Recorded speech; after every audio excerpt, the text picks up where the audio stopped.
Well, given that this tweet has just popped up on my timeline, I think we could definitely just get started straight with the news. Just like got one of the new PRISM Project talents showing off toes on the timeline. You know, that's a wonderful introduction to what we've got in store today. Got a few topics to chat about. Perennial feats. VTubers and feet, name a more iconic duo. I mean, we had how many footsies were on Luxiem's reveals yesterday? Oh my gosh. So I speak to everyone from the afterlife because I am dead after yesterday. Yeah, look, understandable. I do not blame you. I do. We will. It's not actually on our news list today, but yes, Luxiem finally had new outfits after what, nearly 2 years of streaming. Shu and Mister could finally put down their arms and have a rest for a little bit. Yes, Vox's abs. Lamb Mama decided, oh, I'm not gonna give Ollie boobs, but I will give everyone else boobs. Now you can tell who my favorite children are. Or like, you know, you got to keep the memes going. Ollie can't have Yes. boing boing, obviously. Yeah. But yeah, it was very funny looking at V stats last night. This is like, I just took a screenshot while I was in bed and tweeted it out, where it's like, yeah, they all got like 80k max viewers. It was like 400 max combined. The CCV across the 3 hours was like 70k, which is absurd for any stream, let alone like a stream like this. Most outfit reveals, even for like when you look at like Lazo White 3D reveals, didn't reach 70k CCV, which is just insane. And then the sixth most popular stream on the day, so the most popular non-outfit relay stream was like 30,000 max viewers. So I think there's that, and there's the fact that like this literally gets to Hollow Myth levels of like CCV. I think the closest I've seen was when they had their 3D debuts. That was definitely greater, but this is like up there. no, like, so I remember because I covered the Hollow Myth 3D debuts. The numbers here are higher than most of the Hollow Myth 3D debuts. Wait, really? Yeah. I thought Hollow Myth was like... No, so the Hollow Myth 3D debuts got between like 50 and 60k max viewers.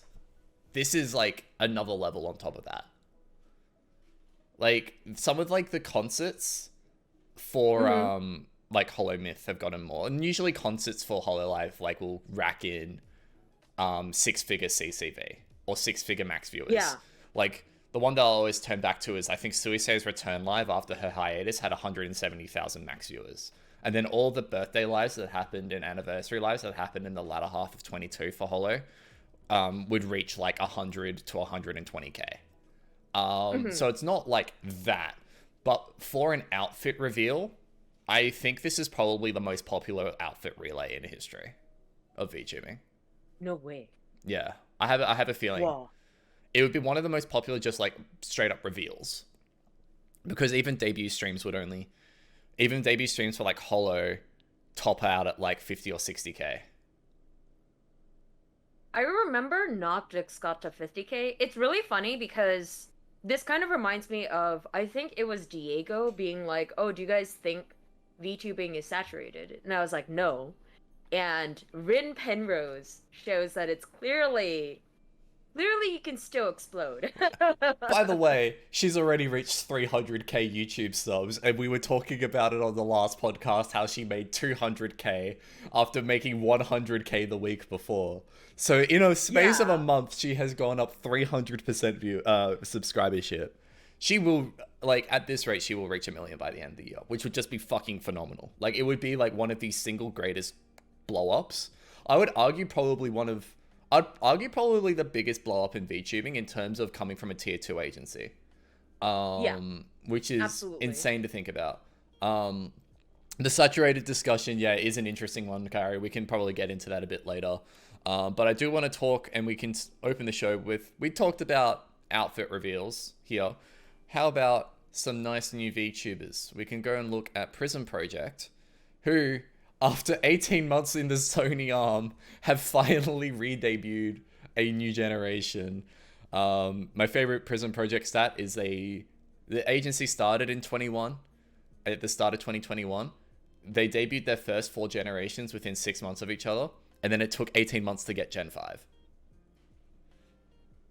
I am super excited because it's sort of like I knew about PRISM Project before they got integrated with Sony, right? So when they were like, "Oh, we're gonna integrate with Sony," I was like, "Whoa, are we gonna get new talents or something?" And then they took forever to debut this group, and the little frog is adorable. Oh man, I love Amy so much. She's just, I mean, froggers, right? Look at the hat.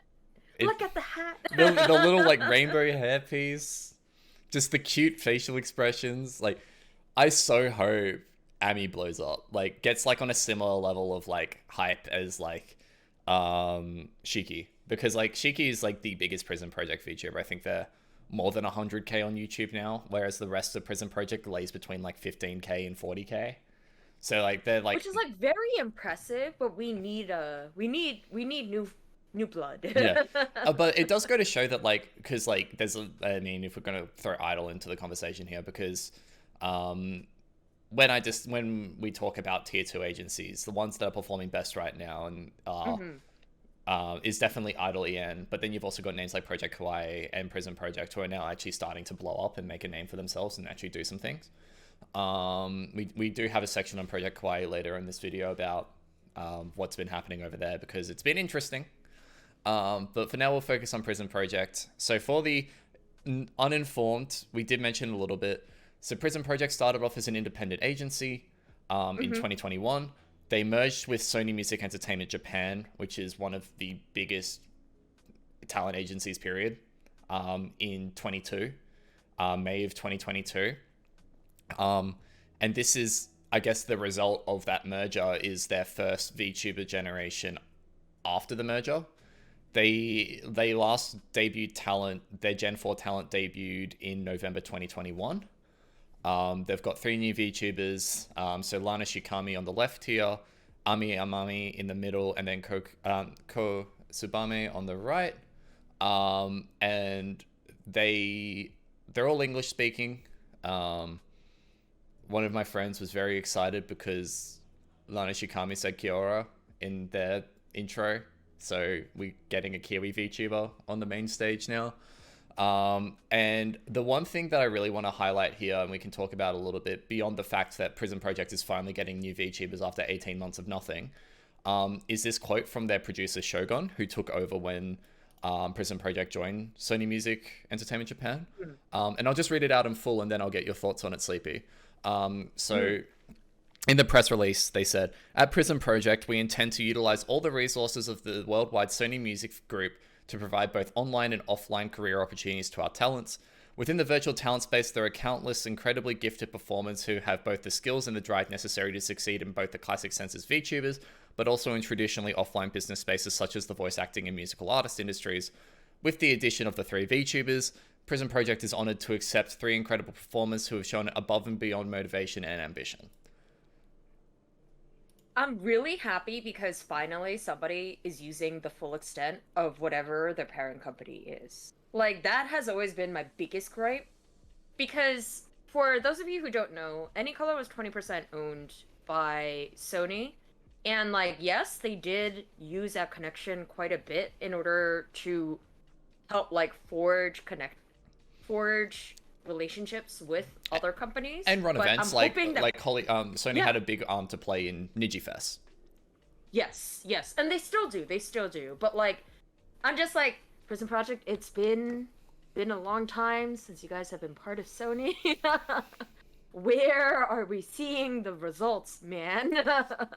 Yeah, actually, I'm going to pull this up on another screen and then drag it over. But I have spoken to PRISM Project behind closed doors. Like, I'm willing to say that. And like, I've had discussions with their management and some of their talents. And I think it's a really interesting how they're now starting to leverage the connections they have within SMEJ. Let me get this specific article that I want to talk about, please. Where is it? like while you're looking for that, I do remember one of the Prism Project members, I think it was Kamishiro Rita. Yep. I just remember being like, whoa, how the hell did you get permissions for this? Because she actually covered a K-pop song, which traditionally most corporate VTubers will avoid using K-pop because they're extremely expensive.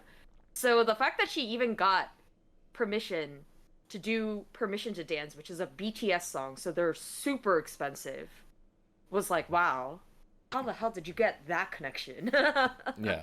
The one that I was looking for was the collaboration that Prism did with Shuichida, who is a popular voice actress, now has a VTuber model. And they did a collab stream with Sara Nagare and Rita Kamishiro, who are two of the agents in Prism Project. And that kind of collaboration is very interesting because Shuichida has ties to SMEJ as a voice actress, and that shows that Prism Project is actually trying to do really cool things with the connections they have now within SMEJ.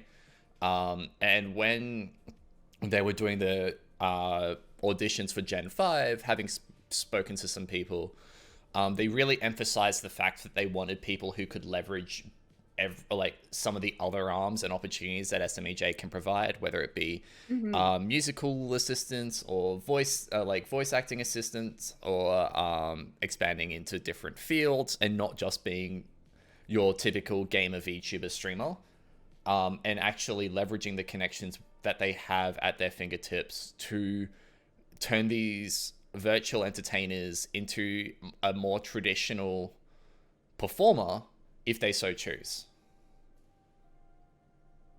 Which I think is something that, like, V singers as a thing is not truly a thing in the West yet. So I'm hoping that Prism Project kind of takes that route. Because they do have very, very good singers. I think that's, like, a huge part of how they recruit. Or at least, like, that's what my Prism Project obsessed friend says. Yeah, like... And I'm just like, please. I mean, you look at, like, the Utaite space for, like, EN VTubers, right? So we're talking about VTubers who were previously, like, maybe in the Utaite YouTuber space, like Bao is probably example number one, having performed at Sakara Station for a number of years. Even then, someone like Bao has now branched out into more traditional streaming content. Still does a lot of music stuff, just debuted their first EP, which is a banger if you want to go listen to it. But in terms of getting VTubers into wider performance roles, there's actually very few. And it's very funny because we're now seeing it slowly creep up. I don't want to mention it too much, but like the Kizuna Ai anime is kind of an example of that, even though it's terrible. There's another VTuber anime coming out, which has a lot more potential, where it has voice talents from HoloLive, including Crony. And I think Marine is the other one, who are like involved in the show.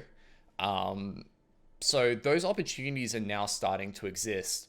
And I think now we're starting to see if an agency like Prism Project can leverage those connections with the VTubers that they have and the deliberate auditioning and scouting that they did. I have a lot of high hopes for actually Gen 5 of Prism Project being able to rise the tide for all ships within the agency and start really, at least outwardly, publicly leveraging the connections that they have being a part of SMEJ. And I'm starting to see that because, like, Rita's actually on vacation right now. So what she's been doing is uploading, like, little short covers. And she's done one every single day. And I'm like, this is... Well, I think she actually came back. But, like, this is Sony's forte. Their forte is the fact that they own... Quite frankly, they are one of the largest music labels in the world. They're number one in a number of different countries. So I'm just like, well, if you're part of it, make use of it. Yeah, like if you're like going to make this connection and be absorbed into Sony, there's really two ways that you can do it. Like there's really two paths you take from that. Like it either like the project kind of sunsets and like they slowly like they get given a little bit of support, but there's not much room for growth. And so it kind of just stagnates, and then people sunset out and they maybe go and join another agency or something like that. Or Which is what we were really scared would happen. yeah, Because we were like, it's been a long time. yeah. Or, you know, they've played the long game here. They've invested in their existing talent to grow in the ways that they want to grow. And now now that they've got the solid base within the agency, the broader agency of SMEJ, they're now branching out and supporting new talents, which is a very economical and business focused mindset to apply to VTubing, which isn't often applied, but it does mean that there is now very much room for sustainable growth. And the fact that PRISM Project has debuted a new generation finally after 18 months gives a lot of hope of what this agency's potential is. Yeah, I think I'm just really excited about a lot of the tier 2s that are coming out now. Like, Cinderia used to be on my radar, and then I was just like, I don't think you guys are managing this well. I don't think you guys are managing at all. And then look what happened. Yeah, exactly. But now it's kind of like, we actually have professional management, and this is really freaking exciting. Yeah. Like, this is like, I know a lot of hype gets thrown onto how the management of, I know a lot of, I don't want to say hype, but I know a lot of prestige is thrown onto, like, the big three agencies in terms of, like, what Hololive, NIJISANJI, and VSaikyo are able to do for their talents. But realistically, an agency with a backing like PRISM Project should feasibly be able to do more. And I think that's a really exciting proposal. We'll see. Yeah, we'll see. Let's see how these debuts go. Yeah. I think they're definitely doing it well right now, but yeah, we'll see how this goes. So yeah, so they debut on April 28th at 7 p.m. PT, which is basically a week from now exactly. I think it's like 6 days from now. To the hour, because it's just ticked over, I think, the right time. So yeah, go check them out. I'm really excited. I just think this is the most adorable VTuber design ever, and if anything were to happen to her, I'd kill everyone in the room and then myself. I know, we've only known her for 48 hours, but if anything were to happen to Abby, I would do unspeakable things. She is adorable. Yes. I would be with you. Yeah. I think maybe before we move on this from this topic, because I think it does actually tie into PRISM Project. Interesting question raised by Carrie here is, do you expect we'll see a YouTube-based Tier 1 EN-focused agency? I mean, maybe you have an answer to this first? Like, as in, like, a VShojo-like project? Yeah, I think, like, a VShojo-like project is what Carrie's trying to say. I think that's actually the main reason why we're seeing so many exciting tier 2s. Because people were fighting to become the first of that tier 1 this year. Yeah, I think the TLDR is yes. It's just a matter of who. I think right now Idol's leading the race. 12 months ago, you would have said Phase Connect was leading the race. Now it's definitely Idol's leading the race. And I think Idol, depending on how their next 6 months goes, has real potential to be that tier 1 EN focused agency. I think that, like, they've obviously got their star in Rin, but the rest of the agency is still doing really well. Like, I think they're all 50k plus subs now on YouTube, which is, when you then look and compare to some of the lower tier talents over in NIJISANJI or even Hololive, is very, very good. And Idol and FaZe do each have a star talent, but Idol has been able to better leverage and rise the tide for all ships versus what FaZe Connect was able to do riding off the success of Pippa.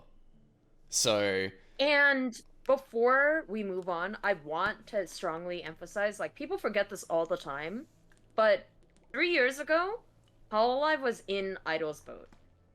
4 years ago, NIJISANJI was absolutely in Idol's boat. That's actually why the threshold for getting a first outfit for NIJISANJI is 50k, and for 3D is 100k. That's why those numbers are so low, as compared to, like, what what we're kind of expecting right now. So the fact that the entirety of first gen for Idol has been pushed to 50K is amazing. Yeah. So I really think there's potential for Idol to be that first tier one EN focused agency on YouTube. I also think that there are some names that aren't far behind. I mean, PRISM Project, if we're going to take them in isolation, is lagging behind in terms of just raw viewership numbers. They have one star in Shiki, who's 100k plus on YouTube, I think, now. And the rest of them are floating between 15 and 40k. So I think they have potential, depending on how Gen 5 goes. And because if you want to draw a direct example, if Gen 5 goes the same way Hollow ID Gen 3 went with Kobo, and then that rising the ships for all of Hollow ID, there is potential that the same thing could happen for PRISM Project Gen 5, rising the tide for PRISM Project Gen 1 to 4. So... And also, like, Production Kawaii, Nene Amano is 215k. So she is also a monster in her own right. Yeah. And, like, yes, Gen 3 kind of combusted, but everybody else is doing quite great. And so it's kind of like a three-way race. Idol is definitely something that both Ducky and I are just like, oh, this is a really, really great agency. We like how they organize things, but good management shines best when things go like sideways. That's actually where you kind of see where good management is. And so that's why I'm like, Production Kawaii is also doing really well. So it's really exciting to see how all of them are handling it. Yeah. I guess while we're on a topic, do we want to skip ahead and just start talking about Project Kawaii? I know we had it on at last, but like I think like considering it's what we're talking about right now, we'll skip ahead. And like the excitement over basically, like I said, when things go sideways, that is where you truly see the hallmark of like a good manager, right? Yeah. And Production Kawaii, it's been a rough couple of weeks, but those couple of weeks have kind of showed me how much of a gem they are when it comes to like doing well. Yeah.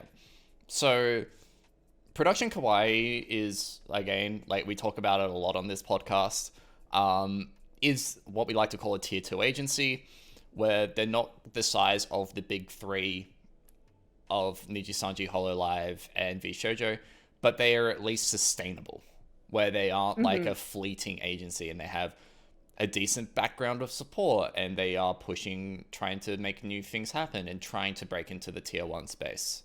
So I definitely think that there's a lot of hope for Production Kawaii, but there has been a lot of news happening in the last few weeks. So some good and some bad. We'll focus on the bad ones first, sadly, because the big news that kind of turned everyone's attention to the agency was the mass graduation of Gen 3. So Gen 3 of Production Kawaii debuted in August last year, if my memory serves correctly. So they made it to 8 months into their contract, and then at the start of April, they all terminated their contracts. So one of them had already graduated. Oshan Otoshi was kicked out because of harassment. But then the other 4 members of Gen 3 left.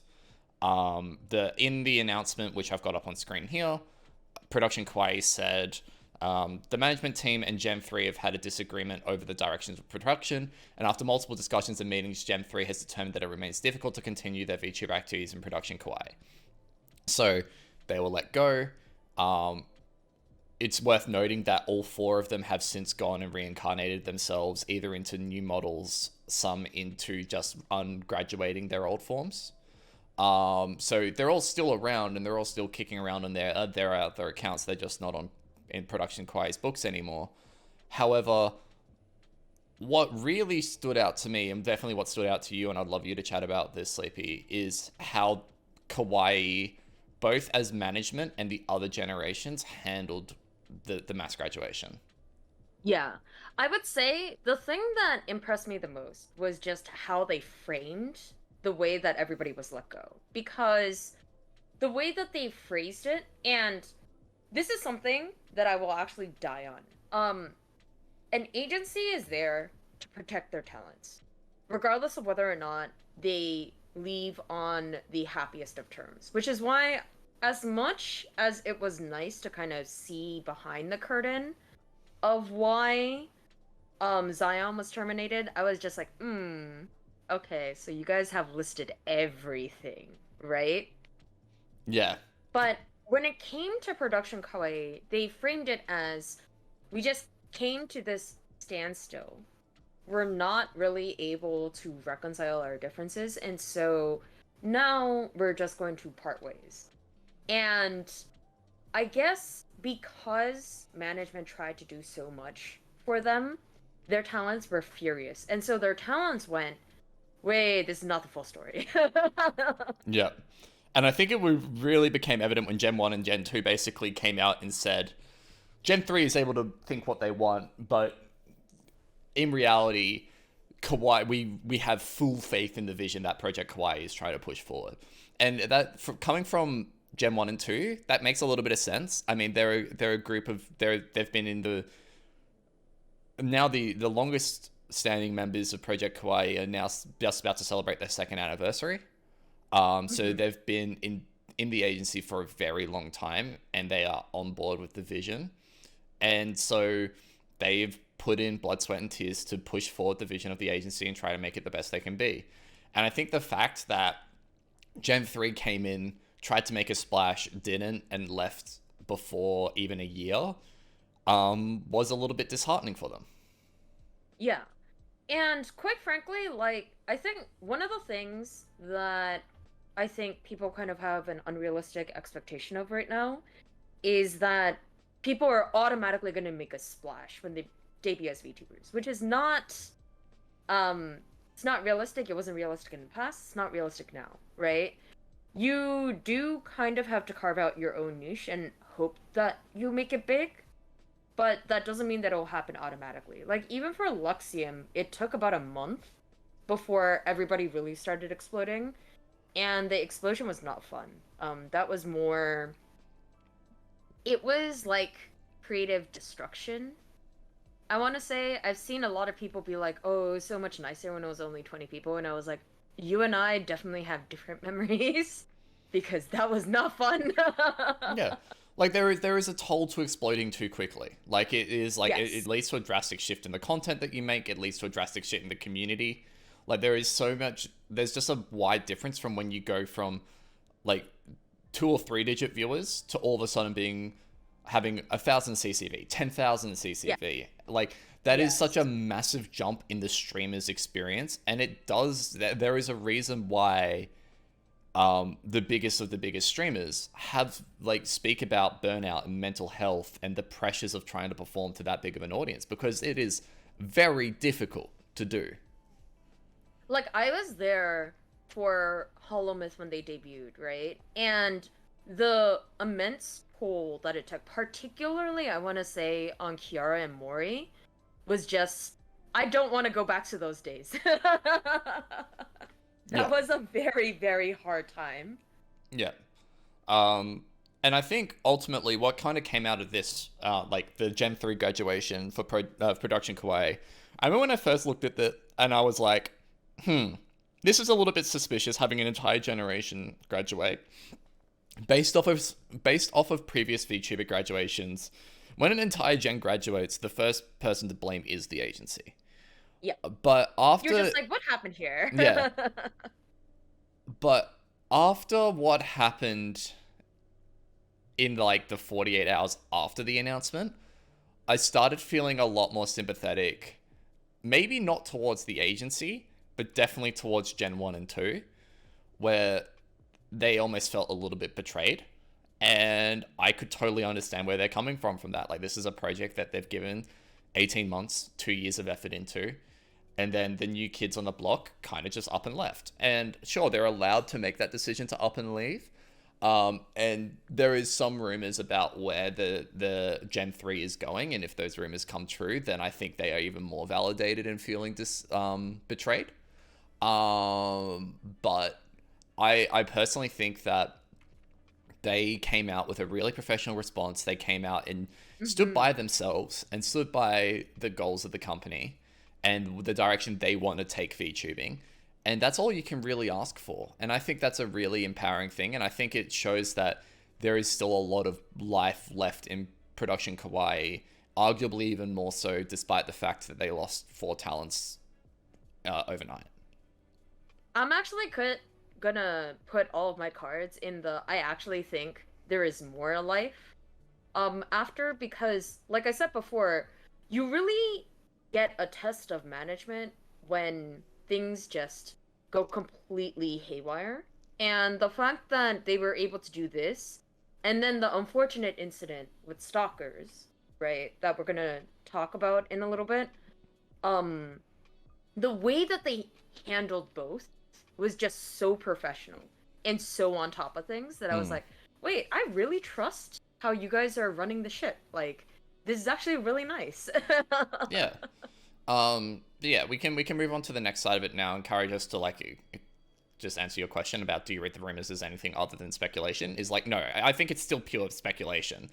But it is like the seed of doubt of, well, if this does come true and this is actually the real deal, then yeah, there is a lot more than that meets the eye. In this case, that makes it a whole lot messier. And I think a lot more endearing, and you can be a bit more sympathetic to Production Kawaii if the rumors do come true. But we'll move on to the second topic of discussion, which I think really goes to show the professionalism of Production Kawaii, Yes. which is in the recent harassment case against their Gen 1 talent, Isla Coleman, where they came out and said, hey, there's been multiple fans who have been trying to intrude on her privacy, disclose her personal information, and the agency is backing her and supporting her, and they're taking legal action, basically. And I think this is an important thing to talk about because we have seen this in other agencies as well, where fans have tried to approach VTubers and share their personal information. Need I say what happened with Depressed Nisugi at the end of last year? And so this is the way that Production Kawaii handled it, though, and the way that Isla Coleman handled it was interesting in how Production Kawaii did stand behind their talent, which is what you would expect from an agency and what agencies are getting better at doing. You hope. Yeah. But also the circumstances of these weren't just trolls in Isla's community. They were isolated as being regular members in her chat, in her Twitter mentions, and like fans, like actual fans. And the kind of way that they navigated that little distinction was quite empowering, I think. And I think goes to show that Production Kawaii is an agency to keep an eye out for being a good management agency. Yeah, and the fact that they were willing to say, hey, like, we'll just eat the financial loss of calling out your fans. We're not gonna baby them because they're adults and they need to understand that their actions have consequences. And we're gonna be here, we're gonna call out your terrible behavior and say, like, she needs to protect herself, so we are going to give her all the time that she needs, is fantastic. I'm not one to do what's known as fan pathologizing, which is coloring, like, entire fans of something as, like, necessarily bad. Yeah. But I do think because I am willing to push back on that, it makes it even more important that when it does happen, we call it out. Yeah. And like the fact that they managed to do this is fantastic. Yeah. Everyone should do this. Yeah, because like it's interesting that you bring up fan pathologizing because I mean for you that's a particular point that comes out of Luxiem's rise where I am going to call you out there where it is people have very much called out fandoms predominantly like women predominant fandoms in VTubing and hated on the talents because of the fact that their most vocal and predominant fan base are women. And that is a very real issue that VTubing deals with. But even it still can swing the other way. Like there is, I guess, I would like to say that probably the most notorious example is what happened to Rushia, and how her fandom was kind of painted in light of her termination from Hololive. Yeah. And that was a And very people broad keep stroke. on- Yeah, it was a very broad stroke analysis of a fandom of more than 1 million people. Yeah, absolutely. And it's so funny because so many of her fans, especially at the beginning, were just like, we don't care that she's dating Mafu Mafu. In fact, like we find it really cute, and you know, Hololive does not really care if people bring up their past lives. I think like there are some very, very big recent examples where you see like Kiara on her private will say her name, because you know sometimes it's very easy to slip up, and Hololive's like, yeah, that is totally fine. Yeah. You know, Lando can stream whenever he wants. He can even go to official events as himself, and that is totally fine with us, right? Yeah. And so, if you were a Rushia fan, you knew exactly what was going on, right? And they were all just like, yeah, this is totally fine. But the fact that she got terminated and people construed that as, oh, this is her fan base being mad about it, was kind of weird. Yeah, because ultimately, and it's become very evident in the last 12 months or so, it wasn't a fan base problem. It was Yeah. It was a Rushia thing.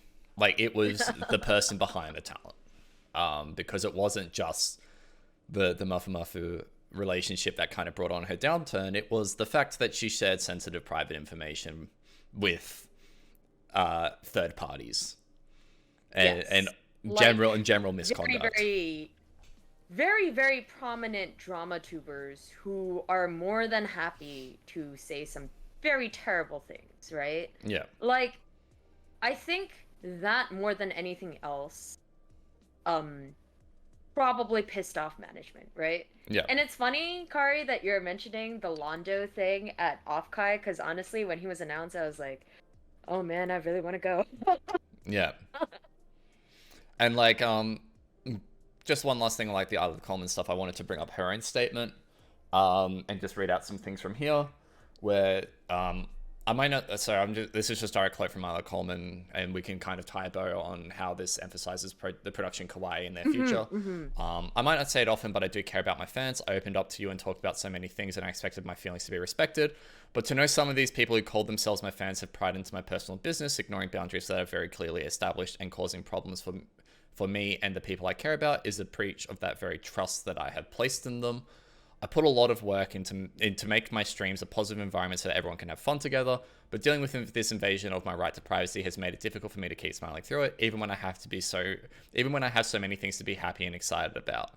I'm very disappointed in that these Coal Knights, whose names and contributions I remember from my chat and community, have been sharing my personal information like it's a trophy to be proud of, when in reality it's greatly impacted my mental well-being. And I think that's like, it's very good to make that, first of all, very nice statement to make. It's a shame that she has to make it and emphasize it. Yeah. And I think it should be a reminder to VTuber fans that you're not entitled to know everything about a creator, even if they might have a second persona. There's a reason why, especially in these agencies, people keep things private. And also, they're just humans. Like, people are just humans at the end of the day. And I think that the fact that Production Kawaii made the emphasis on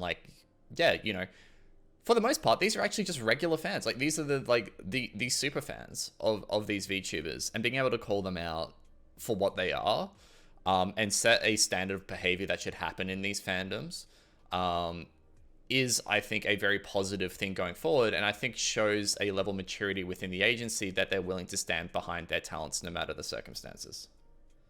And I love the fact that they allowed her to make this statement, because they could have easily said, like, no, we don't want to take the financial risk of it. We are a tier 2 agency. We don't necessarily have the resources of other agencies. And yet they were like, yes, it is totally fine for you to make this statement. It is totally fine for you to go on indefinite hiatus. And your fans should get punished like this. So the fact that they were willing to say all these things and back her up fully is absolutely a hallmark of good management. Yeah. And it's true that like Production Kawaii has a lot to be excited about. Like the seven, I think it's seven remaining talents on their roster speak very highly of management and the direction that they're going. They've got a concert coming up, and I think they're just pipping Hololive to the post for the first major US concert from an agency. The fact that it's in LA like makes my entire year. Yeah, so like they're running all of these cool things even in the wake of the bad news that like is like, okay, this is not an agency that is floundering. This is an agency that has its head set on a direction, and the talents who believe in the direction are going to benefit from it, and the talents who don't believe have left, and that's totally fine on both fronts. I don't think it's an indictment on saying when the Gen 3 graduated that that's not the end of Production Kawaii. That's not them on a downturn. Yeah. It's them consolidating, I guess, and refocusing on a direction that these 7 remaining talents believe in. And if we then tie that back to the PRISM Project discussion that we had earlier, fostering a smaller amount of talent and being able to give them the best opportunities possible, and then setting the base there and allowing for growth from there with new generations is basically the best way going forward from a management perspective. And like, if anything, I would actually say that they look better now than they did before. Because for me personally, the Gen 3 thing really, like, we talked about Ocean before, but I think it was the way that they handled the Gen 3 graduation that made me go, oh, wait, like, we should really look forward to this agency. And the fact is that we are starting, well, not really starting, we're a third of the way into 2023. We have 3 super strong tier 2 agencies. Makes me extremely excited about EN VTubing as a whole. Yeah, I think there's a lot to be hopeful of, and it's very funny to have that thought because a lot of the discourse after February and March, as we were talking about earlier, was like a very dooming on like, oh no, VTuber is blowing up on itself. Like, depending on some of the commentary that you saw online, it's like it's become too woke and like, you know, and all that kind of thing, and like, you know, they're targeting creators in XYZ way, and you just look at it now and it's like, hey, these are those companies like consolidating and doing the right thing by the talents that are willing to believe in their vision, which is basically what a talent agency is meant to do. If a talent doesn't align with the vision of a company, then yeah, they will leave, or they will get kicked or terminated or graduated, etc. Funnily enough, that is how it works in a lot of agencies outside of VTubing. Like it is. Yeah, and it works like that just in corporate life in general, right? Yeah. Like this is how things tend to roll, and the fact that some agencies are willing to be like, hey, like this is the kind of professionalism we need to adopt is fantastic. Yeah, the anti-corporate sentiment in VTubing is getting, I think, a bit excessive. There's definitely things that corporations don't do well, and those should be highlighted. Yeah. But there is still these corporations doing a very good job for the most part, and they should be celebrated for that. So they're trying their best. Yeah, they're trying their best. And honestly, the fact that we're seeing the tier 2 agencies break into the market share that so many people just thought would be Hololive, NIJISANJI, and VSaikyo forever, spare a couple of indies, is very promising, I think, for the health of the VTubing scene, because it ultimately means that there will be more opportunities for all and a bit more of the pie going around that can be shared. There are just so many great like talents and streamers out there that I think they're kind of shedding the light on. For me personally, like Rin is the one that I'm super excited about. Also because I have noticed on my timeline that she is always in the stars mentions, and I'm just like, I'm waiting for this. Yeah. Girl, I need my British VTuber collab. I need her to roast Vox and missed a new one, please. Yeah. And she would. Oh, that clip with her mom. That clip with her mom coming on stream was so funny. I think my favorite recent short of hers is her having to explain to her grandma what VTubing is. Yeah. And her grandma being like, "You're popular?" It It is adorable. all I'm gonna say, British humor hits different. That's all you need to know. British humor Yes. hits different. Um, I need that collab yeah, like yesterday. yeah. You'll get it. You'll get it eventually. I have hope. I guess we can move on to talking about another thing happening in agencies, and you have a lot more views on this than I do because I'm a little bit uneducated on the matter. NIJISANJI ID is having quite a mass graduation. So this was announced on the 10th of April, where 4 of their ID talents, some of which have been there for a very long time within the agency, are graduating across May, June, and July. Obviously, is a sad moment because it's like almost like a chapter of NIJI ID closing after NIJI ID closed technically. So it's like the, I wouldn't say like the end of the afterword, but it's like, you know, it is a, for the very dedicated fans that transitioned when NIJI ID was merged into NIJI broader. When was that? 21? End of 21? Yeah. 22. Start of Yeah, 22. last year, early last year. Yeah, start of 22. Yeah, it is a sad moment, but you have a lot more information on this than I do because you are the NIJISANJI Oshi here, so I will leave it to you.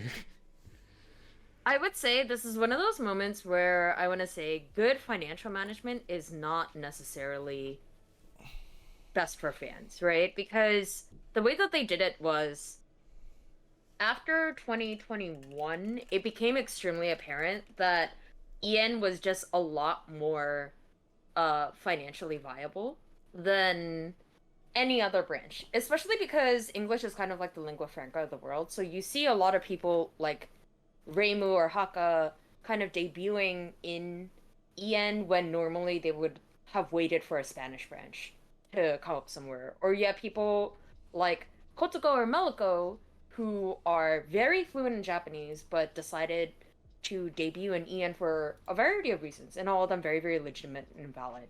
So when you looked at their financials when they IPO'd, basically the strategy was EN would be all their international talents and JP would be all their domestic talents. And all of their existing international branches would kind of be rolled up into JP.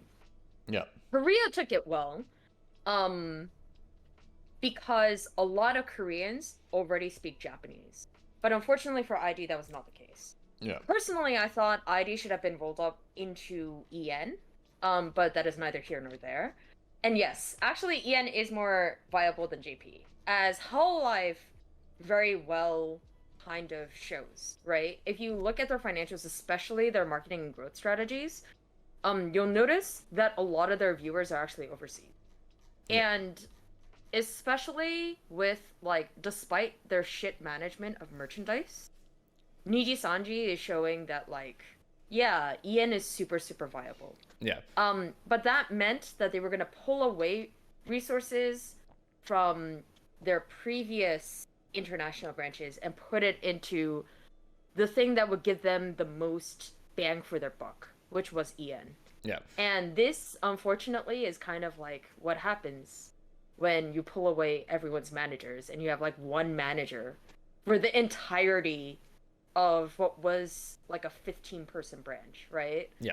Where a bunch of people are just saying, well, it's not really worth it anymore. And so you can call it not being forced out, but I view it as like proper financial management does lead to some consequences, and this is one of those consequences.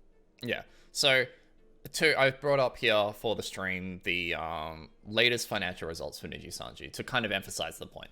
So in terms of EN viability, the revenue per VTuber per quarter for EN is about 40 to 50% higher than the average of the NIJISANJI JP VTubers, which includes ID in Korea. So it's like it's that. So you'll have some low liars dragging that down versus EN, which usually has a pretty stable performance base. But it goes from like I think it's 75 million yen per quarter on average for an EN VTuber, and around 48 to 50 million for the JP side of things. And then the second number that kind of emphasizes the divide between NIJISANJI EN, NIJISANJI JP, and then NIJISANJI ID in Korea is Niji EN and so Niji EN and Niji ID in Korea or XID in Korea have the same amount of talent, bang on the same amount of talent, like 30 and 31, and now with the termination of Ion, that's now down to 30 for EN. So it was basically at the time of recording and reporting this, equal. YouTube viewing time, 32 million hours for EN total across the Q3 quarter ending in March, and then for ID in South Korea combined, it was 1 million hours. So same amount of talent, 30-fold viewership. And I know that Kari just mentioned that Luxiem is a lot of it. While that's true, that doesn't mean that the others are very low. Like, the Q3, nobody in Luxiem was streaming. Basically. Yeah. Vox was on hiatus. 4 of them had just been to Japan. They were not streaming for 2 months. So, I would actually say Q3's results are what happens when you pull out all of Luxiem. Yeah, because it actually is a decline on Q1 and Q2. Like, Q1 was 37 million hours watched for EN, Q2 was 36 million, Q3 was 32. There was a lot of breaks over the Christmas period and the holiday season, and then leading into January and February. I mean, like, Petra moved and was, like, off stream for nearly 3 months. There was Selene wasn't streaming for all of Q2. Yeah. Basically, you had Pomu not streaming for part of Q2, part of Q3. Like, Alira was also not streaming. All of Luxiem was not streaming. So basically, the first 20 members, I'm going to say a good half of them, were just not streaming. So Q3 results are fundamentally some of the original 20, plus all of Aluna and XLA. Yeah. And it's very funny to see, like, just the growth of EN as a branch. Like, in the reporting, it's a bit of a biased one because, like, they expanded massively, but they're reporting, like, 750% increase on year revenue from what they were, like, a year ago. But that's just like, it's gonna be insane next month. Because next month is when we see, not next month, like, I don't know when the KFC endorsement is gonna come in, but an endorsement like that for mainland China would actually blow all of their other endorsement numbers out the water. Yeah. And, like, the wider company as a whole is, like, on a 90% year-on-year growth. So it's not like... It's not saying that they're doing bad. It's just, like, not the same. And then you've got to take into, like, I don't want to say the graduation of these 4 talents is purely a financial move. The talents probably had a say in it, and it was probably due to factors behind closed doors that were like, okay, we're not getting enough support here. I'm not earning... I actually think it's 100% that. Yeah, we're not getting enough support. I'm not earning enough money. Like my viewership isn't, like, and it's just like, okay, I've been going at this for, like, 18 months, 2 years, 3 years now. I'm ready to pull the plug, which is a very valid thing. And what we're actually seeing is a wider trend in VTubing is the graduation's happening because, hey, I've done this for 3 years, and in the 21st century, working a job for 3 years is kind of the median before moving on. So we're seeing that kind of change happen. So I think that's more the reason for graduation is just, like, there is, like, a business case where the resources were pulled out of ID, and the ID talents who still believe in the project are staying on, but the ID talents who are like, okay, I think this is time, have moved out. Yeah. And I do want to point out that the main reason why you don't see that on the Korea side is because they were already mismanaged. They had kind of said, like, here are the talents that we're integrating into JP, and everybody else were just going to terminate your contracts, right? So, which is why you had this huge flood exodus of KR talents leaving before they were integrated. And the ones who have remained are the ones who can fully be integrated with JP. And they're doing much better than before, but that's because of heavy restructuring on their part before, I want to say, like, August of last year. Yeah. So, like, if we were to look at, like, again, bringing to the number of VTubers, because this emphasizes the point. So, Q2 2022, so about 15 to 18 months ago now, was the peak for ID in Korea. was like they had 39 VTubers. Since then, they've been on a steady decline. There was a pretty big number of graduations before the merger, which you can see here between 38 and 32 between Q3 and Q4. And then now it's just the slow decline. And this is just a continue of the slow decline. That's not to say that NIJI ID doesn't have very talented like creators, because they're in NIJISANJI for a reason. They've done really well for the last couple of years. There's people who have cracked into the EN space more prominently, like Hana and Mika. But the base is much lower compared to, I mean, if we're going to compare to direct rivals, it's much lower than the base that Hollow ID provides, and that floor is already pretty low. If you look at HoloLive viewership numbers, I think the bottom 5 are all ID talents. So, you know, the other consideration here is both Anycolor and Cover are now publicly traded companies. So yeah, there will be some be business held. decisions that have to be made to please stock like shareholders. And Yes. that won't necessarily mean, oh, we have to let go of X amount of talent because of viewership, or because of our revenue, because of their viewership numbers. It is, we have to redirect resources to where things are succeeding. So it will be a restructuring of resources into NIJISANJI EN and the top of NIJISANJI JP with events, versus supporting the baseline talents in Southeast Asia where they haven't been able to get a grip on the market compared to compared to someone like HoloLive, where they now have a pretty solid grip between their 2-star ID talents of Ollie and Kobo. And if we're gonna be frank about it, like, the main reason why Hollow ID is financially viable is literally Kobo. Yeah. Right? It is Kobo and Ollie 100%.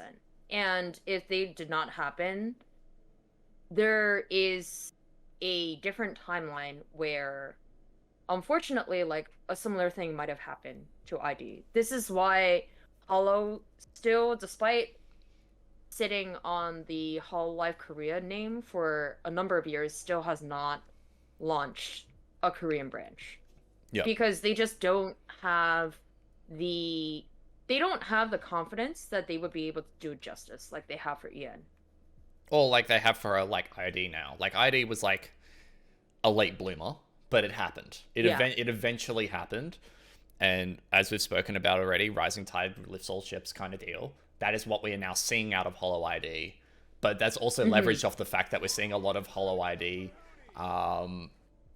combine themselves with Hollow EN, and then leveraging off the success of that, which is a bit sad because it does show that they maybe can't stand in their own outright, but it does show that there is potential for these SCA branches across broader VTubing to be financially sustainable even at the top end of town. Yeah. And quite frankly, I do think a lot of it is just that, you know, cultural context does matter to what Jay is saying. And unfortunately, there are very, very big differences between all three of the markets that we're talking about right now. Where EN is probably the most culturally agnostic, where an English viewer doesn't really care. Whereas an ID or Korea viewer may not be the same. It's just very, very different playing fields. Yeah. And we're seeing that, especially with the KR branch and a little bit less in the ID space, but definitely there as well, like, a lot of those cultural differences are coming into play. Yeah. I think we can probably just wrap this up with just a couple of comments from the talents themselves. I've just brought up Taka because this is probably, for the EN space, the most, I guess, the hardest hitting of the graduations, because he had a lot of crossover with NIJI EN and wider EN VTubing, and had been there for a very long time, like 3+ years, basically since the doors opened. And then the same, you can see a lot of pouring out of support here from Iron Mouse, Uni, Girl DM, Alira, Yopi. So that is independent VTubers, HoloLive VTubers, VShoujo VTubers speaking out and showing support for the graduation of Taka. And he had a massive impact. But I think the saddest tweet of all was Hana's. Was Hana Machi's tweet with the little drawing. Because she's gonna be the final remaining ID Gen 1 member. Yeah. And that's just this drawing actually broke my heart. Like, Yeah. it was so sad. And she tweeted about it a little bit more. So yeah, I mean, at the end of the day, it's a bit of a shame that we are speaking about this in terms of like it's a business decision, because it's not. Yeah. It is partially a business decision, but it's also a creative decision. Like, the business decision would be stripping the business. You go. Oh no. So I would say like the business decision prompted the creator decision. Yes. Is the best way to put it. Yes. So it is like the business decision of, obviously we don't know what's happening behind closed doors with NIJISANJI. This is just us posturing. But if you look at the numbers, you wouldn't be surprised if they took resources out of NIJI ID to focus on EN. And then as a result, creators didn't feel as supported, so they left. Yeah. So. Which is like very, very unfortunate. But as I said, like, you know, sometimes it's okay to be a little bit shitty on your financials. Yeah. With all that being said, they might go on to be independent content creators, and I'm sure if they are, they'll have a following of support. It's also, as we mentioned earlier, when the VTubing is now reaching the point where a lot of the top creators have now been around for 3, 4, 5 years, and when you reach that stage in any kind of performance gig, in any kind of job, you start reevaluating what you're doing. And that creative reevaluation could be, oh, I'm going to start pursuing XYZ mediums, which is why maybe some people are now moving on to more musical endeavors, or they're moving on to different endeavors within VTubing, or they just leave VTubing altogether. And that's why you're seeing a little bit of a mass graduation happening now, not just within NIJI ID here, but also other agencies, other independent talents have gone, okay, we've been doing this for 3 years now. Obviously, COVID's no longer a major thing in terms of like lockdowns and that kind of thing, which means people are going outside more. Return to office is a very big thing now and discussion point. So there's all these societal circumstances where VTubing grew because of a perfect storm. And now that the perfect storm is kind of coming to an end, we're starting to see the graduations come through. And that's not necessarily a slight on VTubing. I don't think VTubing, as we have said earlier, is in a bad spot. I think it's actually in a very healthy spot where it's starting to consolidate and it is very much moving like in a very healthy growth direction. But it does mean that there will be some casualties like NIJI ID. Yeah. So. All sad. Yeah. Well, at least it's not like terribly sad, but still very sad. Yeah. Also, I didn't mention it during that spiel because we were on a very intense discussion, but Native, thank you so much for the 2 months. Mwah, mwah. Back to you as well. Thank you for subscribing and enjoying the little podcast that we've got going on here and all the other content. We can now move on to one very happy final discussion point, which we wanted to bring to you today, even though it happened last weekend. It's VSaikyo. The Apex addicted duo of us. Me more as a player, even though that right now my wrist injury kind of prohibits me from playing Apex. I'm just a simp. Yeah, and you're just a simp. VSaikyo last weekend, quite possibly the last VSaikyo for Apex. I think Shibuya Hale said that Valorant is probably going to be what Season 6 is going to be, which sad for me. I'd much rather it be Apex than Valorant.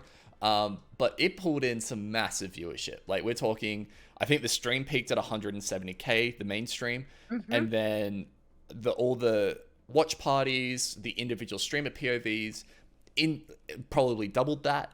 So we're looking at a 350k viewer event, which Apex Legends esports could only dream about at like ALGS level. It was very high on the competition side of things. I'm going to speak about this more from an esports perspective, where I was super impressed with the quality of play of VSaikyo, because they balanced the teams nicely between the ranking system that they had, where it's like, I think Plat 4 was the minimum rank, and then they had like 1 or 2 pred players. But each were assigned a point total, and your team point total couldn't go above 21. The format was the most interesting thing to me. The fact that they had KP limited lobbies, so you can only get so many points from KP in the first 3 lobbies, was very interesting because it changed the way the game's played. You had something like 20 squads in Zone 3 and Zone 4 because people are playing for placement, not for kills. And I just want to see that in ALGS. So from a viewership perspective, and like an esports nerd like me, that was super interesting to watch. And the fact that it draws in more viewership than what ALGS could ever dream of really goes to show that like these esports events or these like massive tournaments with VTubers that we're starting to see more and more, and are like almost like the future of content in the space. Like this is like the next generation of VTuber content, and that's something to be really excited for. The fact that this is the 5th VSaikyo that we've had, and we've had like very little things like this on the EN side and the Western side, mostly because A, it's a little bit tough. B, so Shibuya Hao actually pays for everything out of his own pocket. The main reason for that is because if that wasn't the case, he would have had to actually pay for an appearance fee for everybody on the Hololive and NIJISANJI side who showed up. And he did not want that to happen, and Shibuya Hao actually is a pro player in his own right. Yeah, is signed with TSM. Yeah, so he's had to like pay for everything out of his own pocket. So that I think makes this even more special. But for me personally, the reason why this particular VSaikyo was so big, and I fangirled about this. A lot of people probably noticed just how much Selene fan art I was retweeting over the past couple of weeks. So, I am not God's strongest dragoon. It is, well, yeah. This VSaikyo definitely crossed into the conscious of the EM VTubing space because it was the first VSaikyo with a full EN team, with TSB, with Altare, Axel, and Selene, playing together. And although they didn't perform well, like they didn't meet the expectations that they had for themselves, which was a bit of a shame because they're competing on high ping and against really good players. It was still a very like intense and like high level competition, and I think like to kind of like emphasize that, like Sleepy went to the joy of pulling out like a clip that we could pull up on stream. So this is just like 3 minutes of gameplay that we'll just play on in the background like while we talk. So we'll just let this play, rest our voices a little bit, and but you can kind of just see like the high level of the gameplay that was like in the tournament was like comparable to some of like the esports that you'll see for AOGS. Oh my gosh. Yeah. Yo. So this is Freaking AQF! yeah. This is so AQF was on Kuzuha's team. So this is Kuzuha's team versus DK. This is so fun to watch. Yeah. Also, Carrie, with like you saying, I finally understand both the appeal of esports and sports. It's funny because I come in from an esports perspective on this. Like this is like I am an esports dude through and through, and this is like what I used to cover for 4 years before covering VTubing more regularly. So seeing the two worlds crossover is very cool. It's why I'm so excited about Vienna being independent. Yeah. This is what I really hope.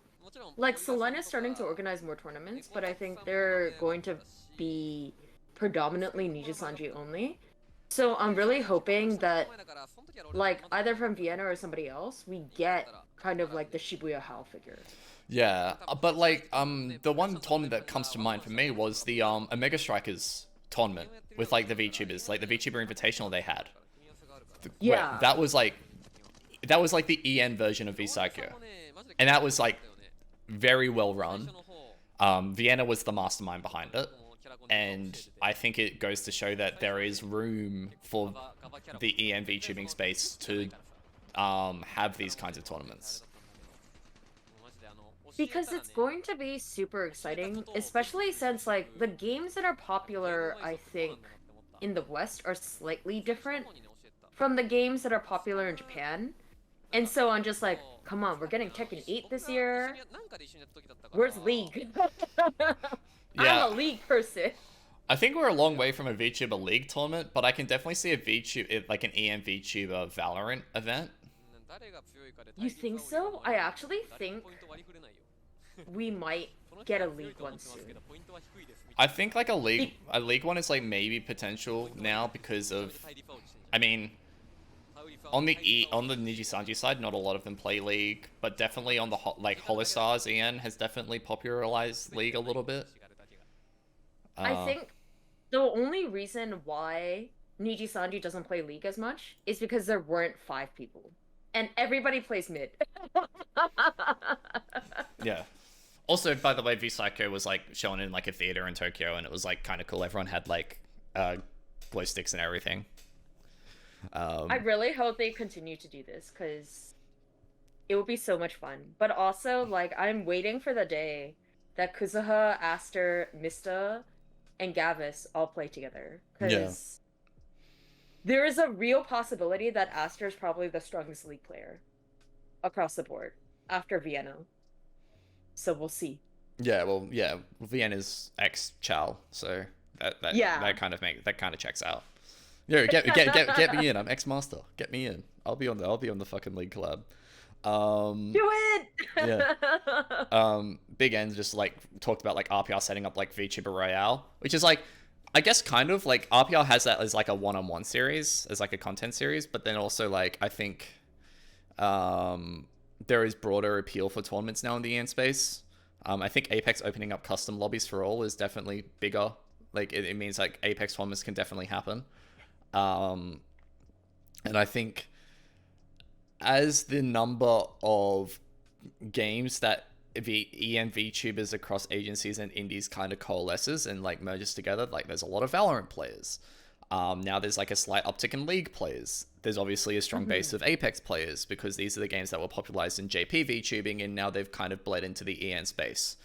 There is definitely room for EN tournaments. I mean, Salem kind of has popularized the fact that, hey, we can run EN exclusive tournaments, even though they're not for like major games and they're NIJISANJI exclusive for now, but it does show that there is potential for them. So that's a very exciting. And they did extraordinarily well. Like, we're talking 180,000 VOD views after a day. Yeah. I do want to just talk on Carrie's point because they did ask a question, so I'll just read it out. So, seeing speculation from people like Devin Nash saying the part of reason esports has been in serious trouble is that esports team have had trouble selling the personalities of their competitors. And so there isn't a viewer base invested in the arcs of the players because they're invisibly just doing practice. A VTuber agency is kind of a concentrated character in a way though. So like, this is a very big issue that esports has been tackling with, and it's something that I've spoken about very much so when I was covering esports more in depth, is esports players struggle with promoting themselves. They see themselves as being pure athletes where they can just compete and earn enough money through competing. They don't need to have a personality. They don't need to do media. And that's just so far from the truth. Everyone that I have spoken to who has been successful in esports has managed to sell themselves as a content creator and as a personality, as well as being very good at what they do.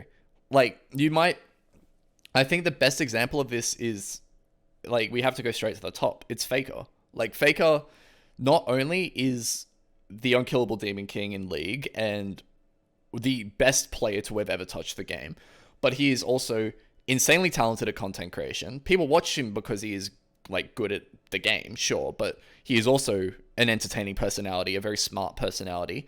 He attracts his own fan base because of that, and he doesn't shy away from media opportunity. He goes and gets interviews. He goes and like commits to all these media opportunities. And sure, some of them are brought on by sponsorship, but like he is one of the most available players to enter at events, which is crazy to think. And SKT in general is just very, very good about that. I know, because I've even seen them on variety shows in South Korea. like T1 is like very good at that. And yeah, sports athletes aren't just pure athletes. You're so right with that, Carrie. And it's like, that's something that esports needs to have its reckoning with, is the most successful people in esports aren't just the best players of the game. They're also some of the most entertaining personalities. So League of Legends, some of the best players of the game and entertaining personalities. The first one that comes to mind is someone like Yankos, the ex-G2 jungler now with, I think, BDS. I don't know. I haven't been following the LEC this year. I just know he's not with G2. So like, very, very funny Polish dude, also very entertaining and very talented at the game. One of the best European League of Legends players of all time. You go over to NA. I'm gonna date myself and just say double lift and froggen. Okay, yo, definitely dating yourself with the latter. Because then you can also say Snoopy. Because Snoopy was a very good, very popular streamer back in the day. Hotshot GG was a very popular streamer back in the day. I'm a Cutie Pie. Skara, who is now a VTuber. And then, so those are like the old guard. And then in the new guard-ish, you kind of got people like Meteos and Sneaky. Like Sneaky hasn't streamed much nowadays, but Meteos still streams quite a lot.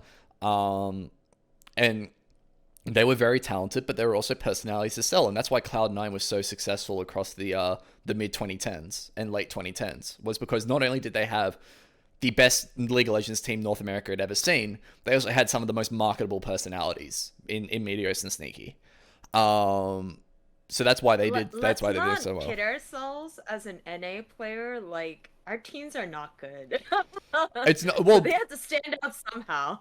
And also, well, that was they were the NA team that made semifinals of Worlds. So they actually performed, and they had the longest streak of making Worlds knockout stages of basically any team in history. Because they made it to like 6 consecutive, I think, or 5 or 6 consecutive Worlds knockout stages, as Cloud9, which was a feat in and of itself. Because they would come from like maybe like middling domestic performances, come to Worlds and like absolutely slam the world's best, and they would at least make it to the quarterfinals. And then in Apex, like this is just another example that I can run off the top of my head. Imperial How, one of the best players to ever touch the game, the CEO of Apex, also probably the biggest streamer. Monday and RPR. We're on Scars, which was a championship winning team in Europe. Now 2 of the biggest Apex streamers out there have made and now are both focusing on content creation versus professional play because RPR has just left Scars. Like Sweet from NRG. All of the top Apex players are also top streamers. And while that feeds into a bit of itself where people want to watch the best of the best, they are also very entertaining personalities. And so esports' problem has historically been that players aren't willing to market themselves, and that is changing with specific players. And it's also something where VTuber tournaments do so well because VTubers aren't esports players first, they are entertainers first. And so people will watch them no matter the quality of gameplay. It just so happens to be that VTubers are also very good at games, and the quality of gameplay is very high and appealing to someone like me who comes from an esports background. But at the same time, like, and this is a point that I think Kari made. Like, if you look and think about traditional athletes, right? The people who tend to have the longest and strongest careers are the ones who make kind of a cult of celebrity around themselves. And so I think that's just what's going to separate people in the future. Yep.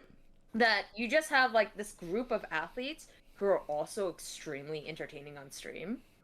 Yep. And so they're just going to be like, well, I'm going to focus on both.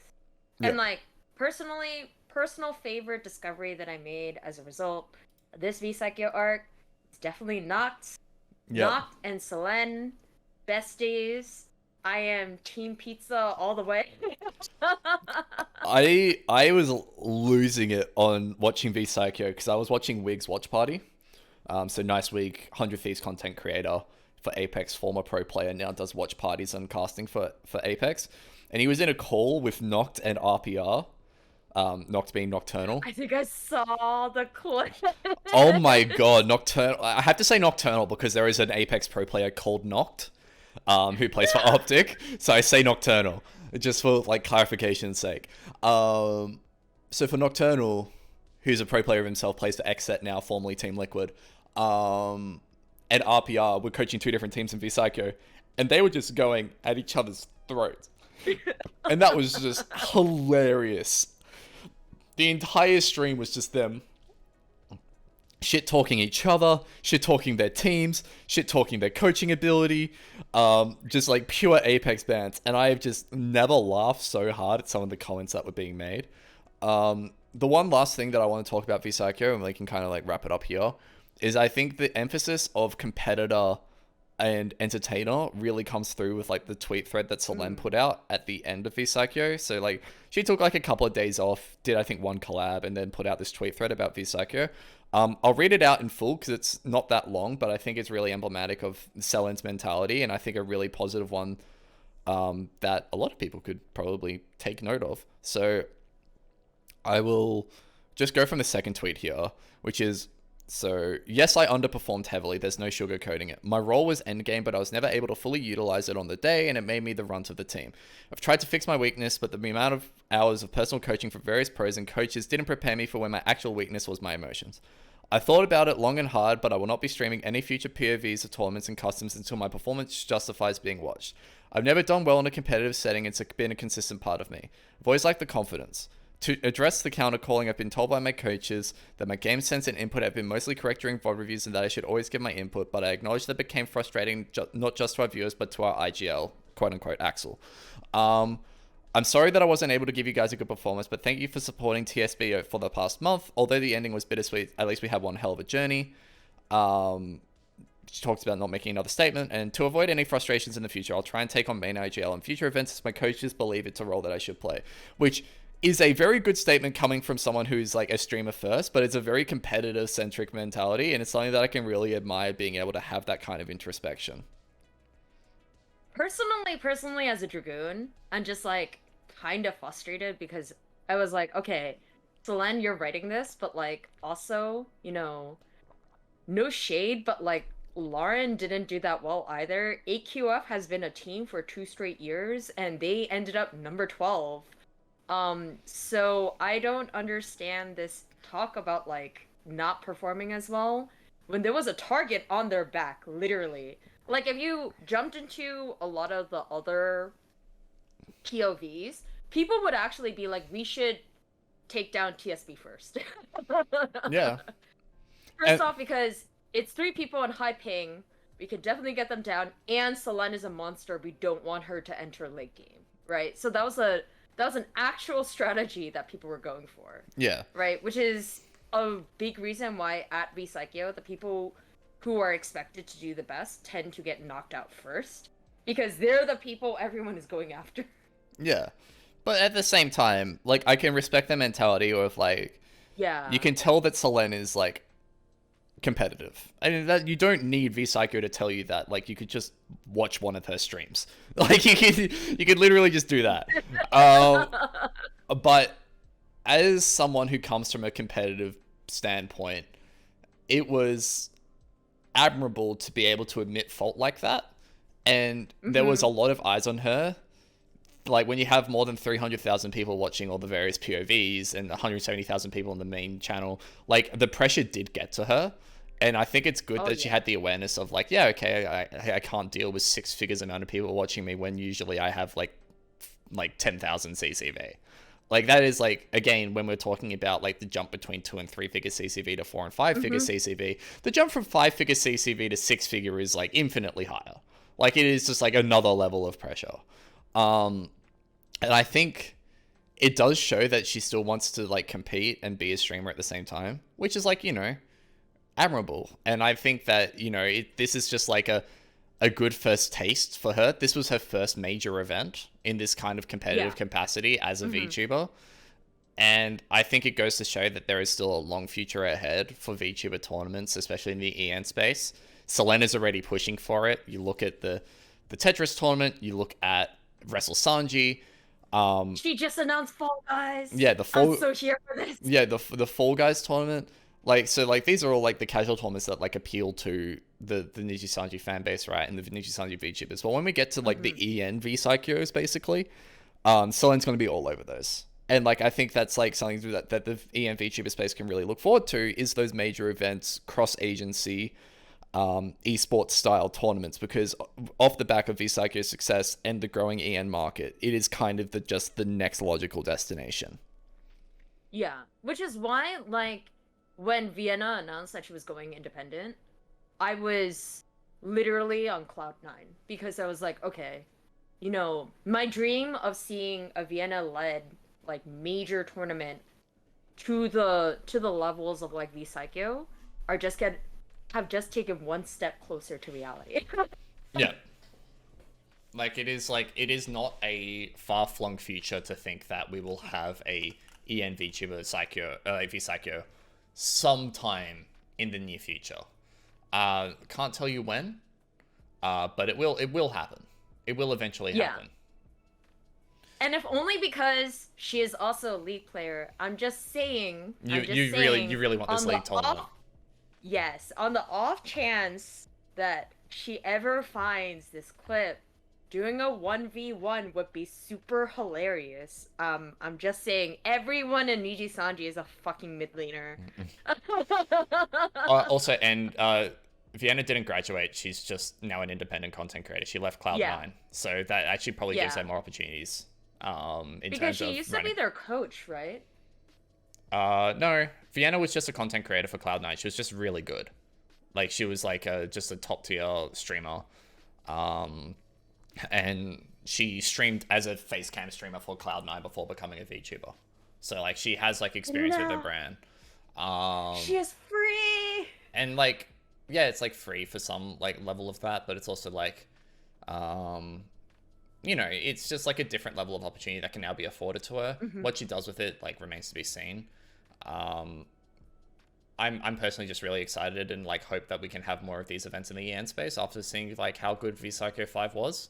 And I think there is real potential now that we've had a team like TSB perform in like these tournaments, and the broad appeal even in the JP Twitch chat for TSB shows that there is potential for it in the space. Yeah, especially since like I think the two real MVPs all this entire arc were definitely Shibuya Hell for agreeing to this, but Axel for setting it up. Yeah. Because without either of them, this arc would not be possible. No, not at all. And I think that pretty much wraps it up. Like that's I think a pretty solid discussion about like everything that we want to get across. And I don't know. I really want an EN VSaikyo. I really want PRISM Project and Production Kawaii to do well. I'm really interested to see how the financials go for NIJISANJI and Hololive now that they're publicly listed companies and the directions that leads them to. There's so much like exciting stuff happening in the VTuber space. Whenever I see the doom and gloom on Twitter or on YouTube, I'm kind of like, really? You're not seeing the bigger picture here. Like there is a lot to like, yeah, sure, there's bad stuff happening, but there's also a lot to look forward to, and there's way more positive than negative right now. So I guess think it was pretty apparent during our stream, like we are just super excited for this. Yeah. I mean, there is so much to be excited about. Yeah. No, there is a lot to be excited about. Yeah, we might pull the plug here, go and wish everyone a wonderful day. Maybe we'll raid into Rainy. I think Rainy's streaming some anime stuff right now, so we'll raid into good friend of the channel, Rainy, who also made this wonderful background of mine. Yeah, Offkai 2, that's coming around soon, whenever that, I think that's in June, so like around June time, we'll definitely talk about the stuff that comes out of that. But yeah. Solen, I love you. I am not God's strongest dragoon. Yeah. But we'll raid into Rainy now. Thank you so much for watching again, guys. Thank you. We'll be back again in a fortnight with more VTuber news. We'll see what happens. Yes. But yeah, until then, yeah, go give lots of love to Rainy. I'll channel the raid now, and we'll see you guys soon. Alrighty, bye. Yeah.